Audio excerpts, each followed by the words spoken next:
Whoa! You guys will never believe what I just got. Never in a million years. Unless you looked at the title and thumbnail of this video. Damn! But it's still exciting. It's really quite enticing. It's the Aqua!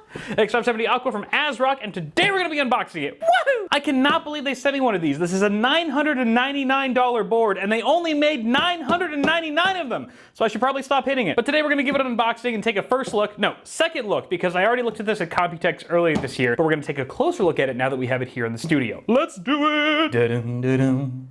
What is this? What is this? Is this a letter? Wait, okay, is this like one of those gifts that comes with a card that you have to read the card first, otherwise you're an asshole? Okay, let's read the card. This is really weird. Is it my birthday? What's going on, AsRock? What do I get? What is this? A credit card? AsRock credit card. No, it's just like a little member edition card that says I'm better than you. Oh, it has Bitwit on it. Cool. I'm gonna put this in my wallet because it's about time I have something impressive in my pants. All right, let's see what's going on here. Thank you for your purchase. I did not purchase this at all. What are you smoking, AsRock? But let's continue. The AsRock X570 Aqua is a flagship motherboard that comes with a monoblock for custom liquid cooling, bringing DIY and PC modding enthusiasts a supreme user experience and a personalized PC build. Yeah, we got it. That's right, guys. This is the one with the monoblock that cools not just the CPU, but the chipset too. Yes, the X570 chipset's completely water cooled. Look at that sexy monoblock. Wow, it is heavy. That is some heft right there. I already knew it was heavy because the box is heavy, but I thought maybe there was some like accessories that were taking up weight. Nah, this is all like crap. I shouldn't say it's crap, but it's very light. All the weight is from the board itself because this is all aluminum. All the silver plating you hear, this PCB cover or armor, whatever the hell you want to call it, is machined aluminum. Premium. And for $1,000, I would expect no less, but damn, it looks good. Don't let it get to your head. Yeah!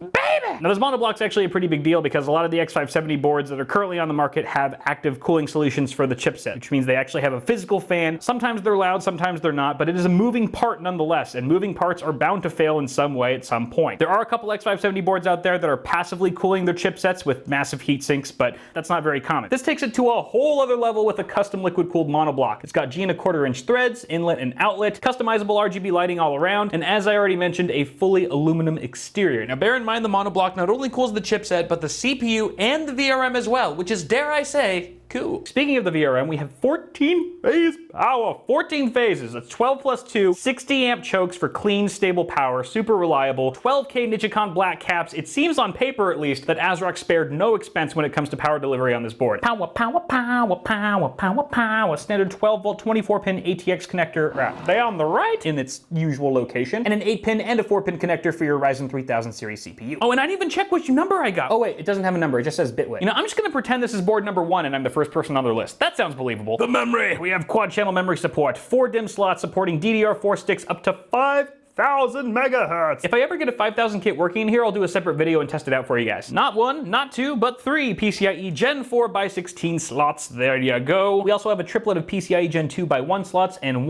2 M.2 slots supporting PCIe Gen 4 by 4 drives. This one's also capable of SATA 3, but this one I believe is only PCIe Gen 4. What is this? DisplayPort. We have an internal DisplayPort header on board. That's Thunderbolt 3. We have Thunderbolt 3 connectivity also on the backside, which we'll get to in a moment. We have surface mounted power and reset, debug LED, clear CMOS, right there. 2 20-pin USB 3.0 headers. There's also a USB 3.2 Gen 2 Type-C header. I hate the fact that they changed the name from 3.1 Gen 2 to 3.2 Gen 2. It just makes it all confusing. You're still getting 10 gigabits per second, guys. It's exactly the same. They just changed the name to make life harder for all of us. In the way of RGB, we have 2 12-volt 4-pin connectors for regular RGB strips. We have one there at the very top right of the motherboard and one down below. Right next to that is a single 5-volt 3-pin addressable or digital RGB header as well. You also get 5 4-pin PWM fan headers. Let's take a look at the backside here. Here we go. 7.1 HD audio with optical toslink out. You get an Intel Gigabit Ethernet LAN port as well as an Aquantia 10 gigabit port. What? 2 USB Type-C ports for Thunderbolt 3. That is pretty swanky. 1, 2, 3, 4 USB 3.0 ports Type A. Video I/O includes DisplayPort and HDMI PS2 port. Ha! BIOS flashback button. Nice. And 802.11ax Wi-Fi 6 built right in along with Bluetooth 5.0. Now, I think I read somewhere that they're using a server grade PCB for this thing. I don't know what the hell that means. Probably more reliability, better thermals. I know it's got some extra layers of copper in there, but there is no, you can see there's no backplate on this thing, which I'm actually kind of glad because that would really take the weight and heft of this thing over the edge. How do you install this motherboard? With the forklift! So that's the board. It's really great. The X570 Aqua from AsRock. This is once again, number Bitwit out of 999. A very special edition indeed. I wanted to ask you guys what you think I should do with this board. Should I just put it right back in the box and never touch it again like I do with most things? Or should I do a build with it? If you guys have any ideas of what kind of build, what kind of use case scenario, what kind of case I should put it in, let me know down below. And for as special as this board is and how much love and thought went into its development, I think it warrants doing something cool with it. So let me know in the comments what you think would be a good idea. And that's pretty much it for me, guys. Thank you so much for watching this video, guys. Toss a like on it before you go and get subscribed for more tech stuff coming at you really soon. I will see you guys in the next video.